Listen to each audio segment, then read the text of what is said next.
Well, good morning, LNC, and good morning, Kid Cadets. I have some exciting intelligence for you this week. We are continuing our search for the greatest hero of all time, and this week we're going to be looking at a queen who saved her entire people. But first, hang on. What are you guys doing?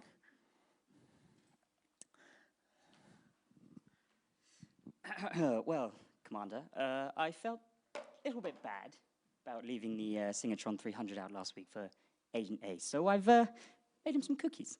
Oh, well, thank you. Not a problem. Oh, no. Ah. Oh, dear. I must have gotten some measurements wrong. Instead of making Bravery Booster biscuits, I've made Boogie Booster biscuits. Did you just test one of your inventions on Agent A? Oh, we've talked about this before.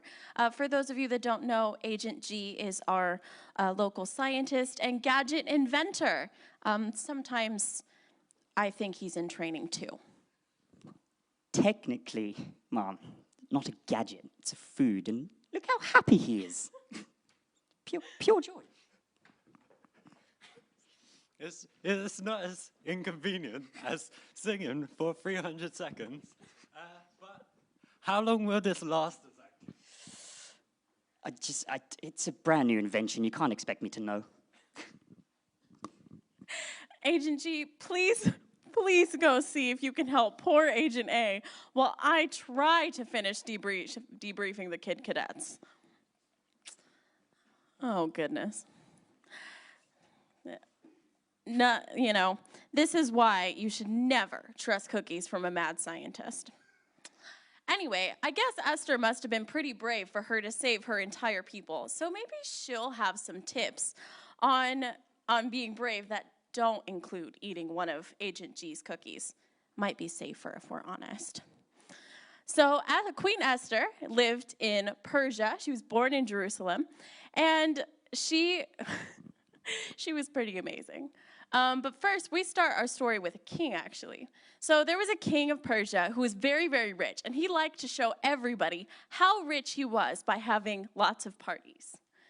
At one of these parties, he wanted his beautiful queen to come and show off. But Queen Vashti took one look at the party and said, "I don't think so," and went to bed. And that made the king so mad that he decided that it was time for a new queen. So poor Queen Vashti packed her bags and had to go. So the king told his servants, "I want a new queen. She has to be the most beautiful in the whole world. Make it happen." So the king's servants decided to have a decree, which is basically a fancy word for an announcement. And they went out and they told everyone, "We're looking for the most beautiful women in Persia. No pressure, but, show up and, we'll see." And whoever the king finds most beautiful will become his new queen. Now, there was a man named Mordecai who lived near the city, and he heard this announcement. He thought, well, I have a cousin, Queen Esther. Or she wasn't a queen yet. Sorry, spoiler. But she is a woman in Persia, and so she has to show up. So he went and he told her about this announcement that the king was looking for a new queen, and he was looking for the most beautiful woman in the world. So Esther went, and she got pampered for a whole year, like spa day every day. I wish. And when the king met her, at first sight, he fell in love with her, and so she became his queen. Now, at the same time, Mordecai heard a couple of men planning to kill the king. And so he was like, "I don't think that's good." So he told Esther, who then told the king. And so then the two men were caught. And so Esther and Mordecai were instrumental parts to saving the king's life and helping the kingdom. Now, at the same time as Mordecai and Esther, the king also decided to get a new sidekick, whose name was Haman. Boo, Haman. And Haman was mean, he was selfish, and he was very greedy. And he was very, very proud. And he was so proud that he told everyone in the palace to bow down to him whenever he walked by. But when he walked by Mordecai, Mordecai didn't bow. And he was so mad. But Mordecai just said, sorry, my bad. I don't bow to anyone except for God. And, Haman got so mad, steam came out of his ears. And so he got to thinking, how could he get Mordecai back? And he thought, you know what? I'm going to get rid of him. And then he thought, no, that's not enough. I have to get rid of all of the Jews, because that was Mordecai's people. And so he went to the king and he said, King, I have some bad news. There are some people that live among us, and they don't like us, they don't follow our laws, and they don't respect you. They're very, very dangerous. And so the king, of course, was very worried, and he said, okay, Haman, I'm a very busy man. I have a lot of feasts to have, so you go ahead and handle it. And so Haman was like, okay, great. And he made a decree that all of the Jews were going to die on a certain day. Which, of course, when the Jewish people heard that, there was mass panic. They were like, what do we do? What on earth is there to do? So Mordecai told them, okay, I'm going to talk to Queen Esther. So he sent a letter to Queen Esther telling her what was going to happen to them. And he said, please, go to the king, talk to him, say something, do anything to save us. And Esther was like, me? Me? I'm just a regular girl that happens to have a crown. What do you mean? It's my job. And so then she started to think, and she realized, my whole people are going to die if I don't do something. And then she said, Mordecai, I don't know what to do, because she checked the laws, and the law said that if you went to go see the king and he hadn't called you, if he hadn't, sent you a quick text to say, come on over for lunch, then you actually could die. They were very strict in this court. And she said, what should I do? I can't go show up. He's not expecting me. What if something bad happens? And Mordecai told her, maybe God made you queen for such a time as this.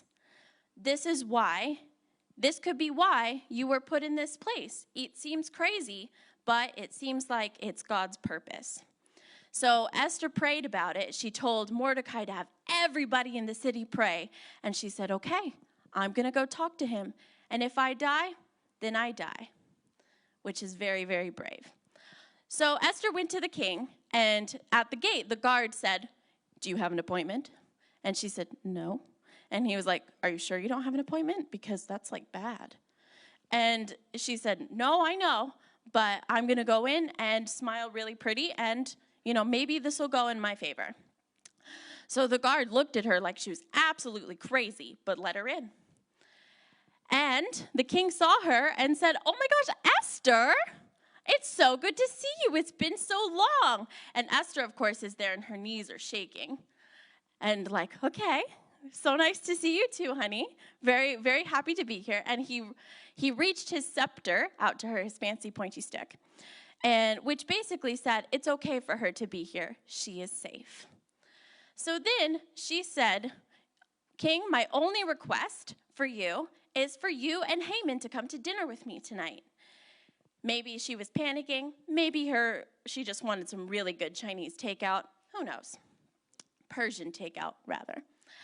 And so she invited Haman and the king over for dinner. And they were having a great time, full of laughs. And then the king said, Esther, you can ask me for anything you want, up to half the kingdom. And Esther thought about it. For a second, she thought about the biggest house she could imagine. And then she thought, no, I have more important things. And so she said, actually, I want you and Haman to come to dinner again tomorrow night.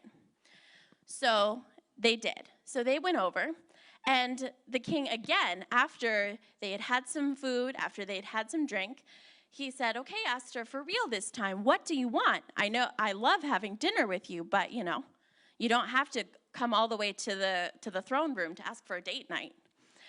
And she said, actually, King, there is a man here who is trying to get rid of me and my entire people. And he said, oh my gosh, how dare they? This is my queen and that's her people. How could they possibly? And she said, "It's Haman." And she pointed right at him, and Haman started to get very nervous because he knew that his sneaky plan had been found out. And he started to hide, and then he started to beg, and he grabbed onto Queen Esther saying, "Please, please, I didn't mean it. It was a kind of on purpose accident that it happened to be your people. I didn't even know you were Jewish." And the king said, "It doesn't matter. This is an evil plan. This is an evil plan against me and my wife. How dare you?" And so the guards dragged him away. And so then, after Haman was dealt with, the king promoted Mordecai, to Haman's position, and it ended happily ever after for everybody. And so Queen Esther, through her bravery, was able to save her entire people. So, Kid Cadets, how was she so brave? I think it's kind of crazy. I don't think I would have necessarily been able to do the same thing. But because Esther knew that God was bigger than her fear, and he had plans bigger than even her, she had the faith to do what she needed to do. So she didn't even need one of these bravery biscuits. Uh-oh.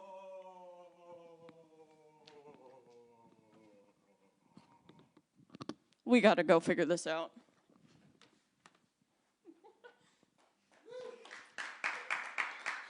I got to go do the activity. Okay, I'm back. Magically, the cookies have stopped working. So the activity for today is I want everyone to draw or make a crown and draw jewels on it to decorate it, like this. And on the back, write, for such a time as this, to remember that God has a purpose for everything, and through faith in him, you can have the courage to do it. Thank you.